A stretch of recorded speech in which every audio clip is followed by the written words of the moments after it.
السلام علیکم ورحمۃ اللہ۔ بڑے افسوس کی بات ہے کہ تقریباً 70-80% مسلمان اپنے دشمن کے آگے جھک چکے ہیں۔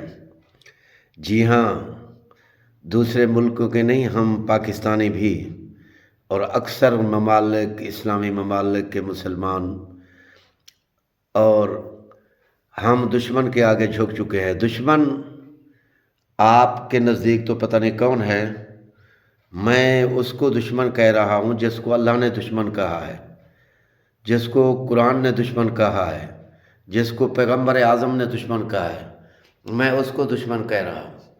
وہ تقریباً میری تحقیق میں تقریباً 70 سے 80% مسلمان اس کے آگے جھکے ہوئے ہیں۔ وہ کون ہے دشمن؟ آئیے ذرا قرآن سے پوچھتے ہیں۔ اللہ تعالیٰ فرماتے ہیں، یا ایھا الذین آمنوا ادخلوا فی السلم کافۃ ولا تتبعوا خطوات الشیطان۔ کھولیں دوسرا پارہ، آیت نمبر 208۔ اللہ پاک فرما رہے ہیں، ایمان والے لوگوں، اسلام میں پورے کے پورے داخل ہو جاؤ، پورے کے پورے داخل ہو جاؤ۔ ولا تتبعوا خطوات الشیطان، شیطان کی پیروی نہ کرو، شیطان کا کہنا نہ مانو۔ انہ لکم عدو مبین، وہ تمہارا کھلم کھلا دشمن ہے۔ اب یہ ہے بڑا دشمن جس کو اللہ فرما رہے ہیں دشمن۔ آپ نے تو اپنے بھائی کو دشمن بنایا ہوا ہے، ہمسائے کو بنایا ہوا ہے۔ اللہ کا قرآن اعلان کرتا ہے سب سے بڑا دشمن تمہارا شیطان ہے۔ ہم نے کیسے اس کے آگے گھٹنے ٹیک دیے ہیں، کیسے ہم اس کے آگے جھکے ہوئے ہیں۔ جی ہاں، آپ اپنی زندگی میں غور فرمائیں۔ ایک طرف اللہ بلاتا ہے، آپ کے کان میں 5 دفعہ اذان کی آواز آتی ہے، اللہ اکبر اللہ اکبر، اللہ سب سے بڑا ہے، اللہ سب سے بڑا ہے، حی علی الصلاح حی علی الفلاح، آؤ کامیابی کی طرف، آؤ نجات کی طرف۔ تو یہ کامیابی ہے اللہ کے آگے جھکنے میں۔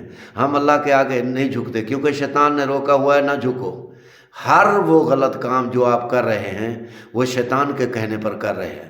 جھگڑے کرتے ہیں آپ شیطان کے حکم پر کر رہے ہیں، لڑائیاں کرتے ہیں آپ شیطان کے حکم پر کر رہے ہیں، نماز چھوڑتے ہیں آپ شیطان کے حکم پر کر رہے ہیں، زنا کرتے ہیں آپ شیطان کے حکم پر کر رہے ہیں، برے کام کرتے ہیں آپ شیطان کے حکم پر کر رہے ہیں۔ ہر وہ کام جو برا کام ہے، گندا کام ہے، جس سے اللہ ناراض ہوتا ہے، وہ سب کام شیطان کرواتا ہے۔ آپ اس کے حکم کی تعمیل کیے ہوئے ہیں، آپ نے اس کے آگے گھٹنے ٹیک دیے ہیں۔ کیا یہ بات صحیح نہیں ہے کہ آپ نے شیطان کے آگے گھٹنے ٹیکے ہوئے ہیں؟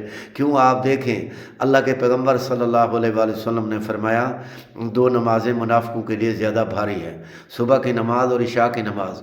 آپ ذرا غور فرمائیں، آپ ذرا توجہ فرمائیں، ہمارے گھروں میں کتنے لوگ ہیں جو صبح کی نماز ادا کرتے ہیں؟ آپ اپنی مساجد میں جائیں، جھانکیں تو تقریباً بڑے بڑے شہروں والی مساجد میں بھی چند لوگ صبح کی نماز میں ہوتے ہیں۔ عشاء کی نماز میں تو کچھ زیادہ ہو سکتے ہیں، لیکن یہ منافقین کی علامت ہے۔ کیا آپ نے قرآن کو نہیں پڑھا؟ آپ کھولیں پارہ 5ویں پارے کا آخری ورق اور آیت نمبر سورۃ نساء کی 142۔ اللہ تعالیٰ منافقین کا حال دے رہا ہے۔ وَإِذَا قَامُوا إِلَى الصَّلَاةِ قَامُوا كُسَالَىٰ يُرَاءُونَ النَّاسَ وَلَا يَذْكُرُونَ اللَّهَ إِلَّا قَلِيلًا۔ جو منافق لوگ ہیں ان کا طریقہ کار یہ ہے کہ وہ نماز کے لیے جب کھڑے ہوتے ہیں تو سستی کرتے ہیں۔ وَإِذَا قَامُوا كُسَالَىٰ يُرَاءُونَ النَّاسَ، ان کا طریقہ کار یہ ہے کہ وہ دکھاوے کے لیے نیکی کرتے ہیں، دکھاوے کے لیے نماز پڑھتے ہیں۔ وَلَا يَذْكُرُونَ اللَّهَ إِلَّا قَلِيلًا، اللہ کا ذکر بھی تھوڑا کرتے ہیں۔ یہ کس کی بات ہو رہی ہے؟ منافقین کی ہو رہی ہے۔ ماشاءاللہ ہم تو مسلمان ہیں، ہم نماز نہ پڑھیں مسلمان ہیں، ہم جوئے کھیلیں مسلمان ہیں، ہم ظلم کریں ہم مسلمان ہیں، ہم دوسروں کے سائیکل موٹر چھینیں مسلمان ہیں، ہم اپنے بھائی کی بے عزتی کریں مسلمان ہیں، ہم اپنے ڈیوٹی سے غفلت کریں مسلمان ہیں۔ واہ، مسلمان ایسے ہوتے ہیں! افسوس کی بات ہے، شور ہے کہ ہو گئے مسلم نابود۔ ہم بھی کہتے ہیں تھے کہیں مسلم موجود، وضع میں تم نصارہ ہو تمدن میں حنود۔ یہ مسلمان ہیں جنہیں دیکھ کر شرمائے یہود۔